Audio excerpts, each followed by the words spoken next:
So there's one more thing we can do, and that is what's called solar radiation management, which some people call geoengineering, but as we're pointing out, it's actually a way to reduce our geoengineering of the atmosphere.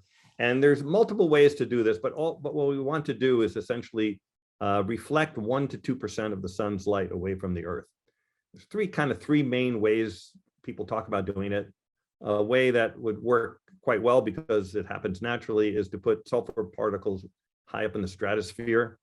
And we know it works because this is what happens when there's a large volcano, not actually bigger than the one we just had in Tonga, like Mount Pinatubo when it blew. It's not only a lot of particles, but it puts it way up high into the atmosphere, so they don't drop out quickly. They stay up for a year or two. Which this one did not. Tonga did not go high enough. Is that what? No, they don't think it's going to be. I mean, things could change, by the way. You might end up doing it over time, but there's not enough particles, and then they're not high enough. But you need a lot. It's a big volcano, not a regular volcano. And they're hard to manage, those volcanoes. They don't listen. They don't take orders very well, those volcanoes. They don't. Like order but we one can do out. it ourselves. We can do it artificially. Okay. And we know it will be relatively safe because it happens a couple of times a century anyway, and we're still here. And we know it would work because it does work when a regular volcano does it. That's one way. There's another way where you put mirrors on the ground. And it's very safe because it just mirrors on the ground. But the scale you have to do it to reflect 1 to 2% of the sunlight. It's pretty massive. So it's daunting. And then the other way is to put spacecraft at a certain point between the sun and the Earth called the Lagrange point, where it kind of can park there and stay in orbit, stay between the sun and the Earth at the same place.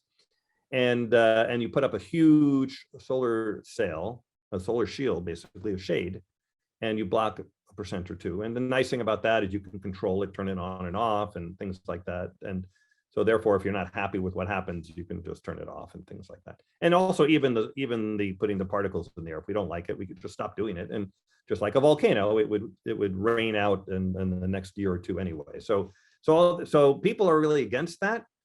But it's a little bit like being against cancer surgery if you have cancer. I mean, yeah, you could argue that maybe the fact that we have cancer surgery encouraged people to smoke. I kind of doubt it, but people argue that having these kinds of solutions encourage people to keep burning fossil fuels. Well, if that's true, you still have a problem. That means you haven't put policies in place to stop people from burning the fossil fuels. And either we do that or we don't. It's our choice, right? It's not like just something that happens. We're allowing it to happen. So anyway, those three things would keep us safe. And the third thing, that solar radiation management, you only do that for a little while you're doing the other two, while you're bringing your emissions down and while you're taking the CO2 out of the atmosphere. That keeps the Earth cool enough in the meantime so that you don't hit tipping points that will do things like shut down the Gulf Stream and cause not just 1 to 3 feet of sea level rise this century, but maybe as much as 10 feet.